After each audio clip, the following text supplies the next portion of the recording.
কাটা হচ্ছে আমেরিকান ঘাস। গরুর খুব পছন্দের খাবার আমেরিকান ঘাস চাষ হচ্ছে বাংলাদেশে। গরুর খাবার আমেরিকান পুষ্টিকর এই ঘাস কতটা নরম তা নিজেই খেয়ে দেখালেন চাষি জহুরুল ইসলাম বকুল। আমি গরুতে খাওয়াবো, কাটিংও হবে, গরুকে খাওয়াবো। গরু যে খায় এটা কতটা নরম তার প্রমাণ দেখেন।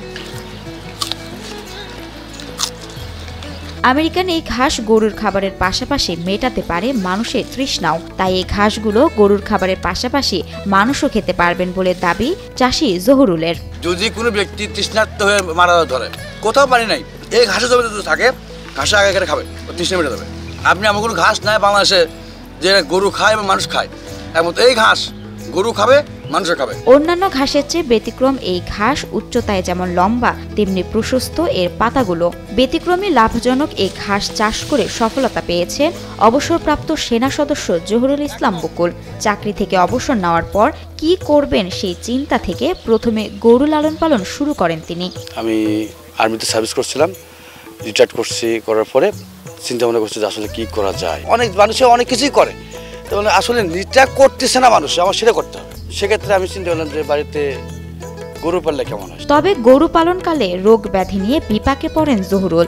এরপর অনেক ভেবে চিন্তে তিনি খুঁজে পান আমেরিকান গুয়াতেমালা ঘাস।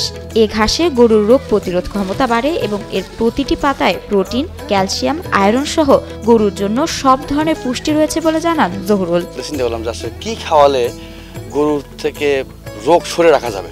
যে ঘাসটা পুরোপুরি ক্যালসিয়াম, প্রোটিন, আয়রন যা কিছু লাগে একটা গরুর ক্ষেত্রে তা পরিপূর্ণভাবে এর মধ্যে আল্লাহ গিয়ে রাখছে। ওই ঘাসের থেকে এই ঘাসটা অনেক পার্থক্য, গুণগুণ বেশি, আর গরু খায় ভালো, আর গরু পুষ্টিকর খাদ্য মনে হয়। তবে আমেরিকান এই ঘাস পেতে টানা 3 মাস চেষ্টা করে অনেক কাঠখড় পোড়াতে হয় জহুরুলকে। প্রায় 3টা মাস অপেক্ষা করতে হয়েছে যে ঘাস আসবে তারপর লাগাবো। এটা কাটিং করা হচ্ছে। চাষাবাদের জন্য আদর্শ জমি নির্বাচন করে 2.5 মাসের মধ্যে গরুর উপযোগী ঘাস চাষ করেন জহুরুল। এই ঘাসটা উৎপাদন করতে সর্বসময় লাগবে উঁচু জমি, যেটা পানি ধরে রাখে না। কাটিং উপযোগী করতে আমার তো সময় লাগছে, যেটা 7 থেকে 8 মাস। পরবর্তী কাটিং এর জন্য সময় একটু বেশি লাগবে। গরুকে খাওয়ানোর জন্য উপযুক্ত মেন সময় হচ্ছে 2.5 মাস। পরিপূর্ণভাবে যদি খাবার আপনি জমিতে দেন তাহলে 2.5 মাসের বেশি একদিনও লাগবে না। ঘাসের কাটিং সংগ্রহ করে 30% জমিতে রোপণের পর অনেকের নানান কথাও শুনতে হয়েছে জহুরুলকে। এমনকি অনেকেই তাকে এই ঘাস চাষে নিরুৎসাহিত করলেও থেমে যাননি তিনি। অন্যান্য ফসলের মতোই এই ঘাসের চাষাবাদ পদ্ধতি। ঘাস যখন হইলো আর কি, তখন 1 মাস বয়স বা 2 মাস বয়স, তখন তাদের ওই যে কটাক্তিটা আস্তে আস্তে কমে যাচ্ছে।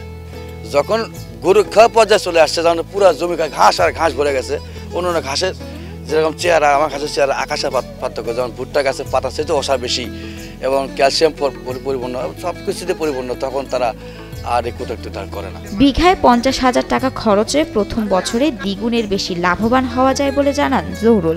ঘাসের পাতাগুলো গরু খায় আর কাটিং বিক্রি করা হয়। অন্যান্য ঘাস একবার রোপণ করার 1 থেকে 2 বছর পর আবারও রোপণ করা লাগলেও এটি জীবনে একবার রোপণ করলেই চলে। পাতাগুলো মূলত আমি গরুকে খাওয়াই। কাটিং করার পরে যে উনি তার ঘাসের পাতা আমার নিয়ে যাচ্ছে না। অন্য ঘাস যে এখন মারা যায় 1 বছর পর বা 2 বছর পর নতুন করে আবার রোপণ করতে হয়, এটা ক্ষেত্রে ঝামেলা নেই। বগুড়া সহ উত্তর জনপদে এ জাতের ঘাস তিনিই প্রথম চাষ করেছেন বলে দাবি চাষি জহুরুলের। আমার জানা মতে বগুড়া জেলার মধ্যে কোথাও আছে বলে আমার জানা নেই। দেশের বিভিন্ন এলাকা থেকে চাষিরা আসছেন এই ঘাসের কাটিং নিতে। মাত্র 15 টাকা পিস হিসেবে বিক্রি করা হয় কাটিং। অনেকেই বিভিন্ন এলাকা থেকে ছুটে আসছেন তার ঘাস দেখতে। শুধু তাই নয়, জহুরুলের সফলতা দেখে আমেরিকান ঘাস চাষে আগ্রহী হচ্ছেন কেউ কেউ। আমি একজন নতুন উদ্যোক্তা, আমারও ছোট একটি গরুর খামার আছে, তা আমি এই ঘাসের খবর শুনে আজকে আসলাম, আমিও এই ঘাসটা লাগাবো। এদিকে বগুড়া জেলা প্রাণী সম্পদ কর্মকর্তা ডক্টর মোহাম্মদ আনিসুর রহমান জানান, গরুকে ঘাস খাওয়ালে দানাদার খাদ্যের উপর চাপ কমবে, সেই সাথে গরুর প্রজনন ক্ষমতা বৃদ্ধি পাবে এবং দুধের উৎপাদনও বাড়বে। ঘাসে তো প্রচুর প্রোটিন, ঘাস যদি আমরা বেশি করে খাওয়াই সেক্ষেত্রে দানাদার খাদ্যের উপর কিন্তু আমাদের চাপটা কমে যায়। এই যে দানাদার খাদ্যের দাম যেহেতু বেশি, আমরা তখন খামারিদেরকে বলছি যে আপনারা দানাদার খাদ্য মিনিমাম বডি কনস্ট্রাকশনের জন্য যতটুকু দানাদার খাদ্য লাগে ততটুকু খাওয়ান, বাকিটা আপনারা ঘাস খাওয়াবেন।